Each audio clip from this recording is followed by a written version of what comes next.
You are standing in your backyard, pruning shears in hand. The weather is shifting. The leaves are gone or dying back, and it is time to clean up the overgrowth. You are snapping dead branches, clearing the brush, making everything look neat. And then, you stop. Right there, wrapped tightly around a thin, dormant twig, is a strange, ugly mass. It is light brown, roughly the size of a walnut, with a dry, spongy texture that looks like hardened foam. It almost looks like a tumor growing out of the wood, or maybe a fungal disease, or a dried clump of mud that somehow got plastered halfway up a bush. You inspect it for a second. It does not move. It has no obvious openings. It feels completely lifeless. Your immediate instinct is to place the sharp blades of your pruning shears right at the base of that twig, snap it off, and toss it into the yard waste bag. You want to purge the imperfection from your garden. And honestly, that reaction makes sense. We are conditioned to look at strange, asymmetrical growths on our plants and assume they are a threat. We assume they are parasites, blights, or nests belonging to something that will eventually destroy the foliage. But before you squeeze those handles, before you cut that branch or try to scrape that brown lump off with your thumb, stop. Put the shears down. Take a step back and look at it again. Because what you are looking at is not dead tissue. It is not a symptom of plant rot. And it is certainly not empty. You are staring at a locked, biological vault. And if you destroy it now, you will be making a massive mistake for the future of your property. To understand why you need to leave this strange object exactly where it is, we have to go back a few months, to the end of autumn. Long before you walked out here with your pruning shears, a massive, apex predator was prowling silently through this exact spot. A female praying mantis. She had spent the entire summer hunting. She had stalked spiders, decapitated flies, and ambushed moths in the dark. But as the temperatures began to drop, she knew her time was running out. Adult praying mantises do not survive the freezing winter, but her lineage had to. So, in one of her final acts alive, she crawled onto this specific branch. She did not just lay a cluster of eggs and hope for the best. She engineered a masterpiece of survival. From the tip of her abdomen, she began to secrete a thick, protein-rich fluid. But instead of just painting it onto the wood, she violently whipped it with specialized appendages, churning the liquid and mixing it with air until it turned into a dense, frothy lather. She laid her microscopic eggs in carefully organized rows, burying them deep inside this frothy mass, constructing tiny, internal chambers. Over a couple of hours, the air reacted with the proteins.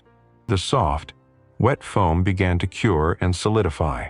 It transformed into a rigid, waterproof, and heavily insulated shell.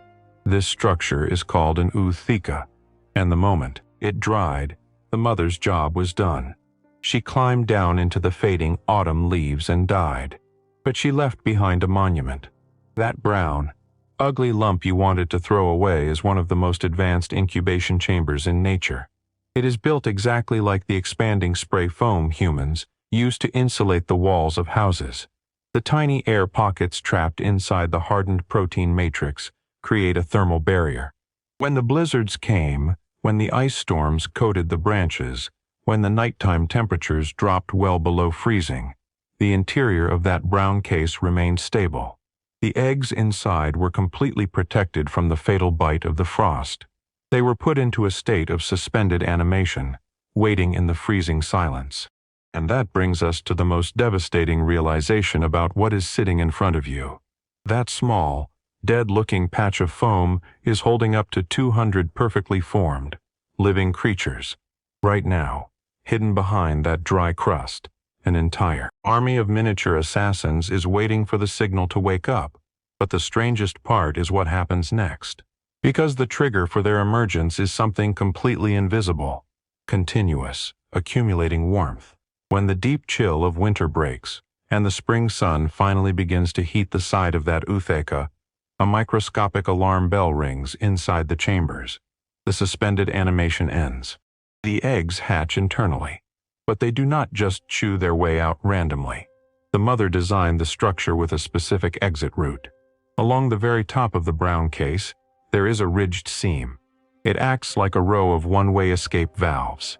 If you were standing here on the exact right morning, you would see something that looks like an alien invasion. The brown case would suddenly appear to be sweating tiny, wriggling strings, hundreds of transparent, golden-green nymphs, no larger than a mosquito, pouring out of the seam, unfolding their legs, and immediately hardening in the air. From the very first second they step into the sunlight, they are fully armed. They possess the exact same spiked, folding scythes on their front arms as their mother. They are born hungry, and they are born angry, and they are entraring thirstium. And the Faustori becomes intimately connected to the health of your home. As soon as they dry off, these 200 microscopic predators scatter across your yard. They fan out across your roses, your tomato plants, your hedges, and your garden beds. At that exact same time in the spring, something else is waking up in your yard. The pests, the aphids that suck the sap out of your leaves, the spider mites that build webs across your flowers, the leafhoppers, the tiny caterpillars, the gnats. The invisible army of sap-sucking insects that multiply by the thousands and destroy the plants you spend so much time watering and caring for. If you had snapped that branch off today and thrown it in the trash, you would have unknowingly eliminated your garden's first and most brutal line of defense. The mantis nymphs are the countermeasure. They patrol the underside of the leaves. They ambush the aphids. They control the pest populations before you even realize an infestation has begun. They work in total silence, asking for nothing, protecting the territory they were born into. The ugly blemish you wanted to scrape off the wood was never a disease. It was a biological fortress, holding an army that was about to fight a microscopic war on your behalf. But there is a secondary mistake people make, and it is where the story takes an uncomfortable turn. Sometimes, people realize what the oothea is. They read about it, they understand it as a mantis egg case, and they suddenly feel a surge of protective instinct. They think the winter is too harsh. They think the brown case needs help.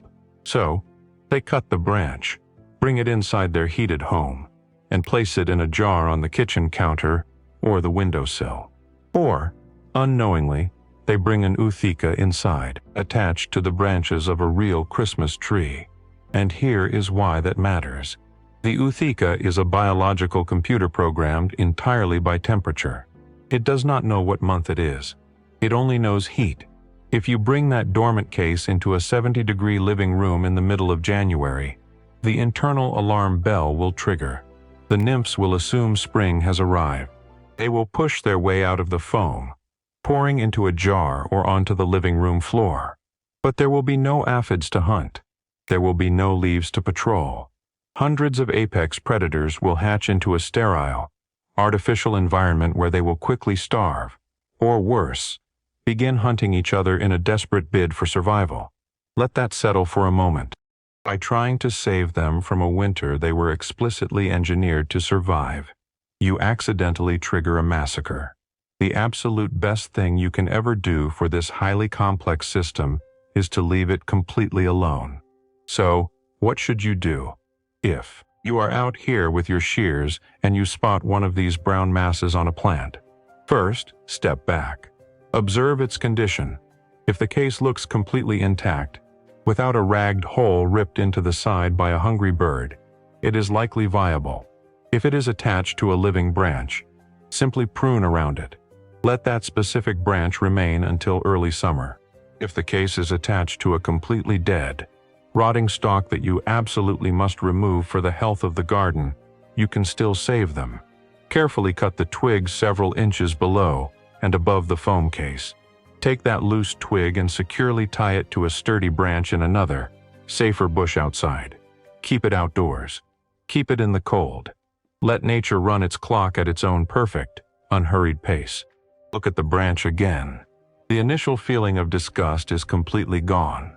The urge to snap it off, to clean the wood, to erase the imperfection, has been replaced by something entirely different, a profound sense of respect. You are no longer looking at an ugly patch of dirt. You are looking at a masterclass in architecture. You are looking at a mother's final, exhausted effort to outsmart the freezing temperatures and secure a future she would never live to see. You are looking at a quiet, frozen promise that when the warm winds finally return, the pests in this garden will have nowhere to hide. I would have cut that branch and thrown it in the dark completely blind if nobody had told me the truth. If you have ever been clearing brush, pruning your bushes, or raking leaves and spotted one of these strange phone cases holding on tight to a branch, tell me in the comments what you did with it. Did you leave it, or did you remove it before you knew what was waiting inside?